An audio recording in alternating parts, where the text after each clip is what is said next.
Hey guys, welcome back to the channel.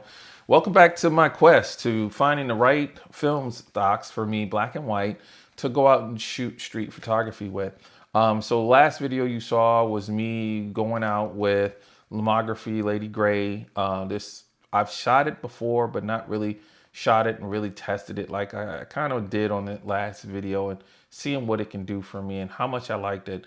Now, granted, that was just one outing with that film stock, and I did the same thing with this one. I shot 5 rolls of this new one I have. Well, I won't say new. This thing has been in my refrigerator for a while. I'm just now getting to it. But that's Kentmere 100, Pan 100, and I wanted to go out with this the same way I did with the Lomography and be able to shoot a number of rolls in a situation and see how well it does and see what my experience is like with the film after the fact. And I can say, at least for the Oddities Bazaar that I went to with my friend Barry, the people were fantastic. We found a spot and literally sat for about the whole time. Actually, we sat the whole time at this one spot under umbrella. And as people passed, we talked with people and had our fun. And I was able to get some nice portrait images too. People willing to sit back and take some shots from my camera. And now I tend to use the GA645 by Fuji for my street photography to help keep up with me shooting digital. I want something a little more fast. When I want to slow down a little, I pull out the Leica MP to slow me down some and take images that way. But as I went through the images, the majority of these images was me trying to get portraits of people, whether it was intrusive or whether I asked for the portrait.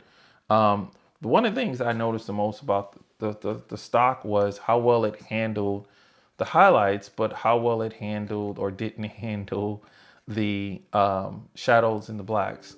Very crunchy, very, very bright on the highlights.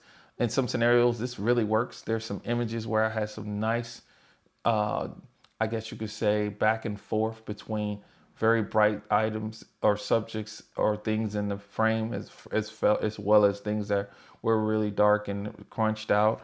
It gave for some nice variations in those color tones from your highlights or whites to your grays and your blacks. There's some grain, obviously, especially when I try to do my editing in Capture One, where either I went too far or I did an auto click just to see what Capture One would do, and it went too far and showed the grain. And as far as I'm concerned, when it comes to this and the grain, I can deal with it to a point. I didn't feel the need to try to reduce it or change it. But in some cases, what I realized was I needed a little more fine grain so I can see my definition a little more between those variations between the whites and the blacks when it came to the highlights, the shadows, and so forth. There's one image I have in here of the gentleman, the Glassworks gentleman that was making stuff and using the blowtorch. And I really like this image a lot, actually. And got the guy's information. I'm gonna make sure I try to get that images or those images to him. But what I would have loved to have seen too is at least some more detail in the flame. Now, this could have been a result of the fact that I was treating my camera as a point and shoot, and I got what I got, and I do understand that. And it could have been a factor of maybe if I was shooting full manual, I could have been able to maybe pull some of that out with the exposure. But it's a little bit more trickier with film, and it's definitely more trickier with this camera, where sometimes what you're thinking you're focusing on, it could be focusing on something else. So this could have been one that I probably could have taken with the Leica MP and converted to black and white, have more detail, have more control over that image because of the detail. But I didn't want to do that. So that's why I really think the picture came out great. It's just, for me, I would have liked to have seen maybe some of that difference in that orange color in the flame. So all in all, I have to say I did get on very well with this film stock. There is a 400 speed. I do recall I've tried that once, and I'd have to honestly look back and see how the images look to see what my feelings was like for that one. But for this one, I have 5 more rolls, and I'm gonna break them up. I'm going to basically look at doing a roll or two at a time and try this in different lighting and scenarios and different scenes with different backgrounds to kind of see how it gets along there, and give you guys my final kind of wrap on how I feel about this film stock and whether I want to make it the one or two film stocks that I would use to do street work in my GA645.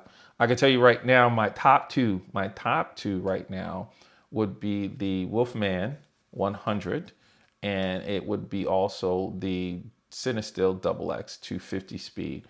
I do like what I've gotten from those. Funny enough, those can be, especially the Wolfman, can be almost just like this one, kind of grainy at times. But I do like playing with those films. So we'll see if this one bumps one of those out of the spot, or maybe it becomes 3.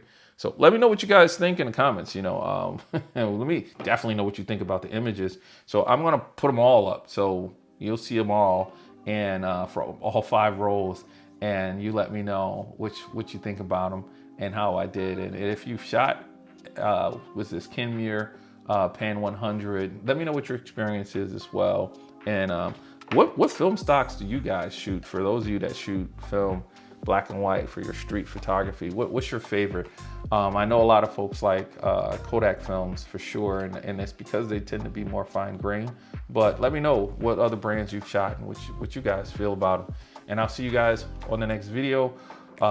Looking at another black and white. I got to see what's in the stock, and I'll make that one.